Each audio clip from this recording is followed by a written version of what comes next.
La inflación y el control de precios. 1. La inutilidad del control de precios.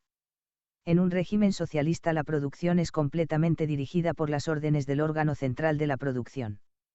Toda la nación es un ejército industrial, término usado por Carlos Marx en el Manifiesto Comunista, y cada ciudadano está obligado a obedecer las órdenes de su superior. Todos deben aportar su cuota para la ejecución del plan integral adoptado por el gobierno. En una economía libre ninguna autoridad económica da órdenes a nadie. Todos planifican y actúan por sí mismos. La coordinación de las distintas actividades individuales, y su integración dentro de un sistema armónico que brinde a los consumidores los bienes y servicios que demandan, es realizada por el mecanismo del mercado y por la estructura de precios que genera. El mercado guía la economía capitalista. Dirige las actividades de cada individuo en la dirección en que éste sea más útil a los deseos de sus compatriotas.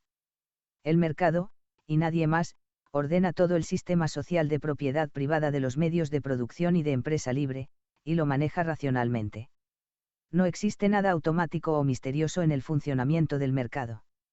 Las únicas fuerzas que determinan el siempre fluctuante mercado son los juicios de valor de los distintos individuos y las acciones derivadas de dichos juicios.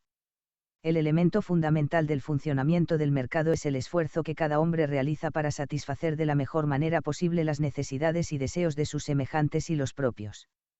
La supremacía del mercado es equivalente a la supremacía de los consumidores. Estos últimos, a través de sus compras y sus abstenciones de comprar, determinan no solo la estructura de precios sino también qué debe producirse, en qué cantidad, de qué calidad y quién debe producirlo. Determinan las ganancias o pérdidas de cada empresario, y con ello determinan quién debe ser el dueño del capital y dirigir las fábricas. Enriquecen a hombres pobres y empobrecen a hombres ricos.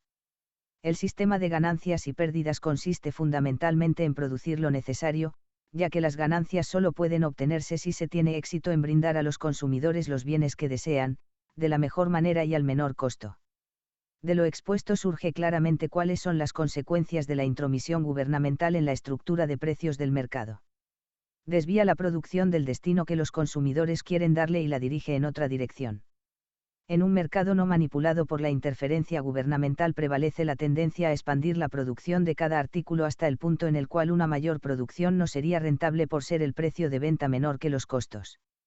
Si el gobierno fija precios máximos para algunos bienes por debajo del nivel que el mercado libre habría determinado para ellos y prohíbe la venta al precio que el mercado habría establecido, los productores marginales incurrirán en pérdidas si continúan produciendo. Los productores con más altos costos se irán de ese mercado y utilizarán sus medios de producción para la fabricación de otros bienes no afectados por los precios máximos.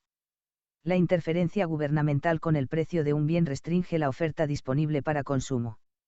Este resultado es contrario a las intenciones que originaron los precios máximos. El gobierno quería que la gente tuviera más fácil acceso a los artículos controlados, pero su intervención trajo aparejada la disminución de la producción y oferta de bienes.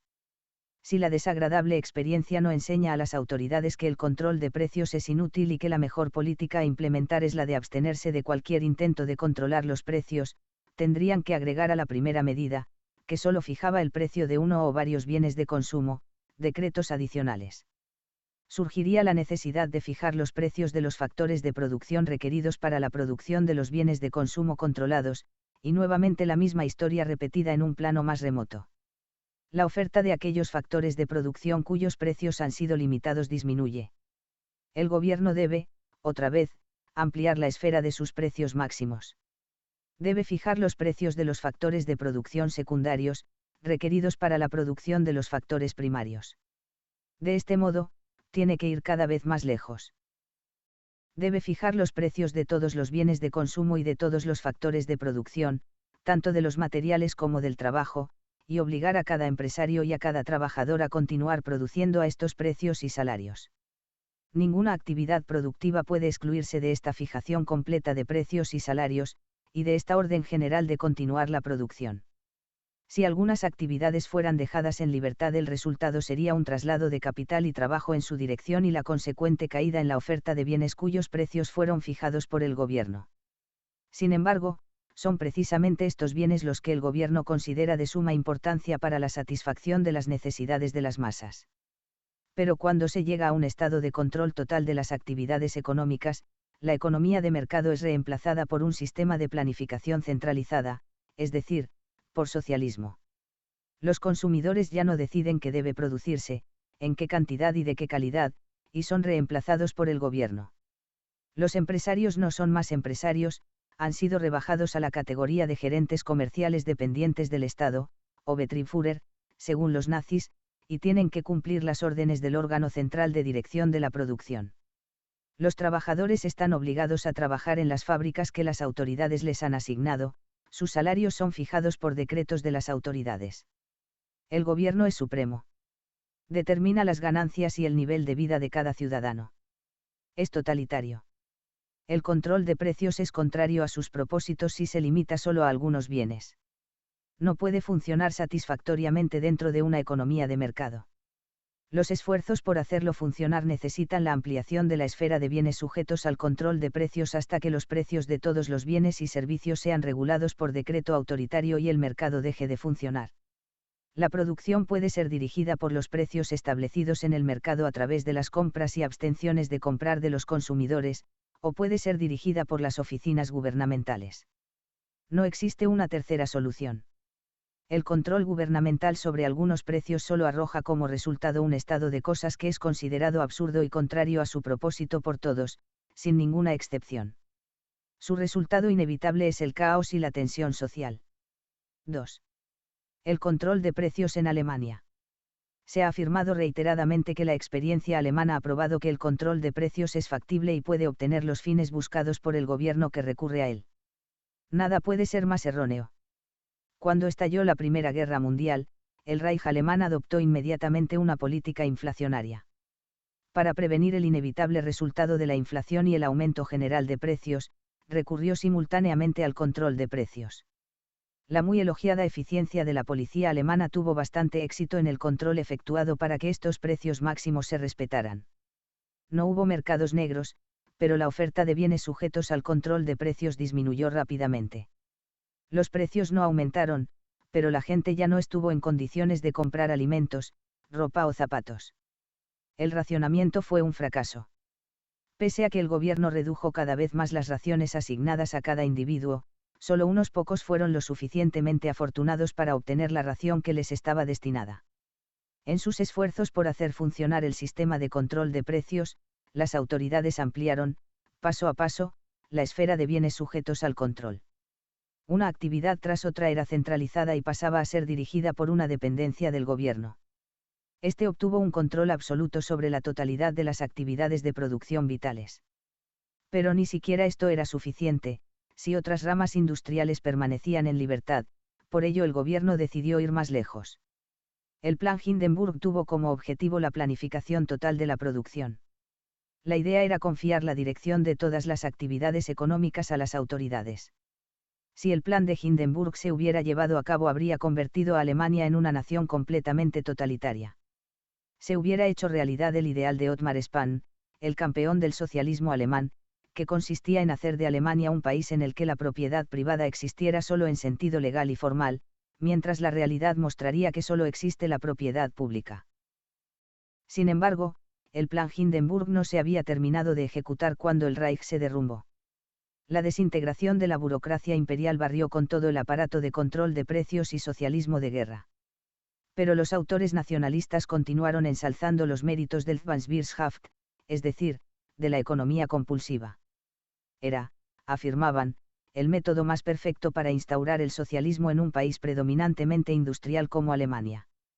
Obtuvieron una victoria cuando el canciller Brüning, en 1931, retornó a las medidas del plan Hindenburg, y posteriormente, cuando los nazis pusieron en práctica estos decretos haciendo uso de una brutalidad infinita. Los nazis no impusieron un control de precios dentro de una economía de mercado, como sostienen sus admiradores extranjeros. Durante su gobierno, el control de precios fue solo un dispositivo en un ambiente en donde reinaba un sistema de planificación central total. En la economía nazi, la empresa libre y cualquier iniciativa privada quedaron totalmente descartadas. Todas las actividades productivas eran dirigidas por el Reichswirtschaftsministerium. Ninguna empresa tenía libertad para desviar sus operaciones de las órdenes emanadas del gobierno. El control de precios era solo un dispositivo dentro de un complejo mecanismo de innumerables decretos y órdenes que regulaban hasta el menor detalle de cada actividad económica y determinaban con precisión cuáles eran las tareas, las ganancias y el nivel de vida de cada ciudadano.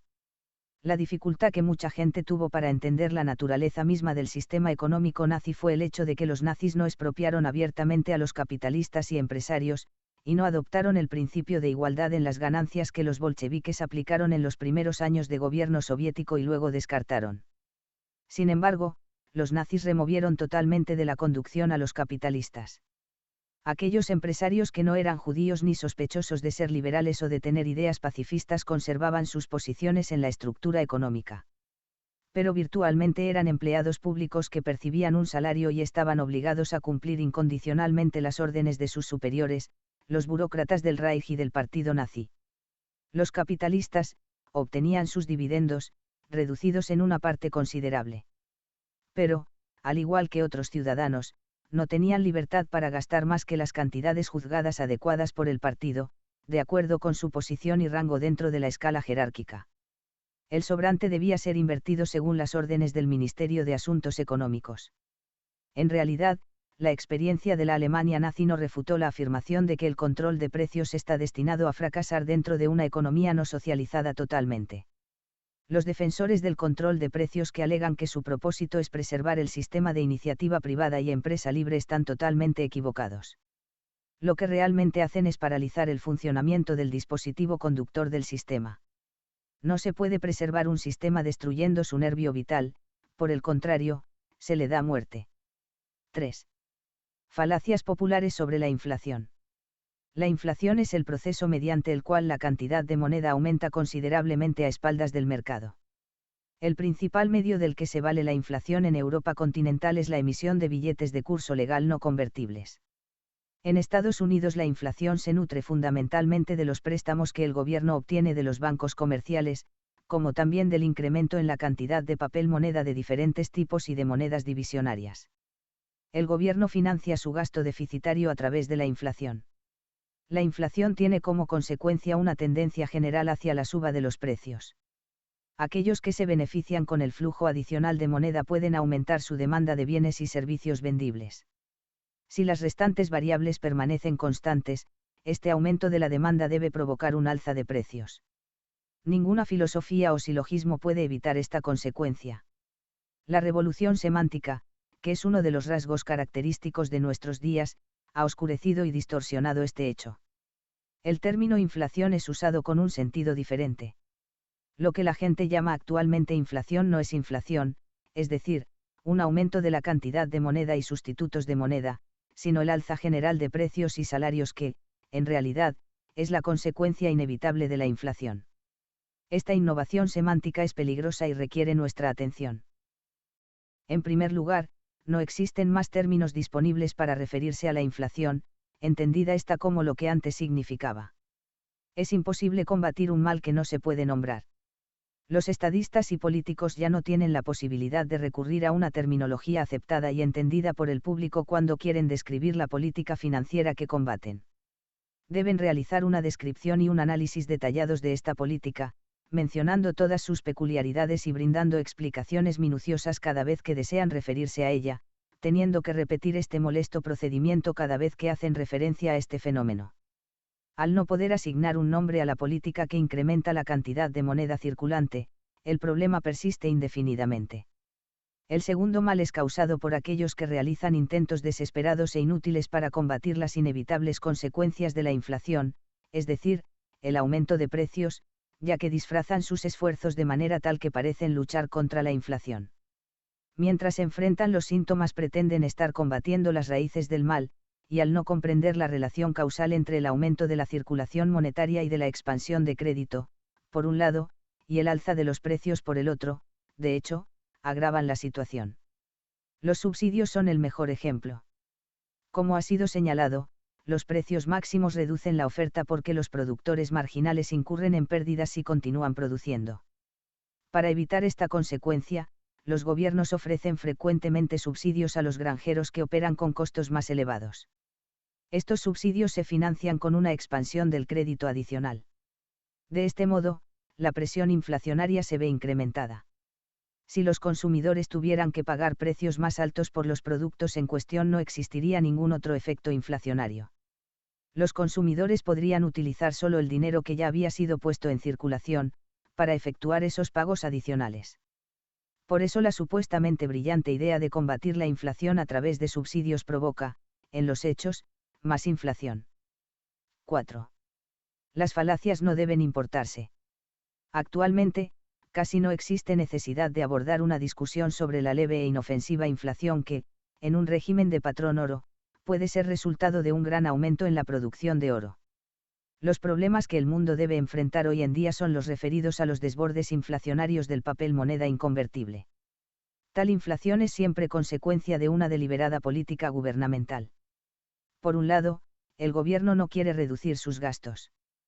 Por el otro, no desea equilibrar su presupuesto a través de exacciones impositivas o empréstitos gubernamentales. Prefiere la inflación porque la considera el mal menor. Sigue expandiendo el crédito y emitiendo moneda porque no percibe las inevitables consecuencias de esa política. No hay que alarmarse demasiado por el nivel ya alcanzado por la inflación en Estados Unidos. A pesar de que ha ido muy lejos y ha hecho mucho daño, realmente no ha creado un desastre irreparable. No existe duda de que los Estados Unidos son aún libres para cambiar los métodos de financiamiento y para retornar a una política monetaria sana. El peligro real no reside en lo ya acontecido, sino en las falsas doctrinas provenientes de estos hechos. La superstición según la cual el gobierno puede prevenir las inevitables consecuencias de la inflación a través del control de precios constituye el principal peligro. Esto se debe a que dicha doctrina distrae la atención pública del fondo del problema. Mientras las autoridades están empeñadas en una lucha inútil contra el fenómeno que acompaña a la inflación, solo unas pocas personas están atacando el origen del mal, es decir, los métodos que el Tesoro emplea para solventar los enormes gastos. Mientras la burocracia ocupa las primeras planas de los periódicos con sus actividades, los datos estadísticos referidos al aumento de la circulación monetaria de la nación son relegados a un espacio secundario en las páginas financieras de los periódicos. También en este caso, el ejemplo alemán puede servir de advertencia. La tremenda inflación alemana que en 1923 redujo el poder adquisitivo a la 1.000.000ª parte del valor que tenía antes de la guerra, no fue un acto de Dios.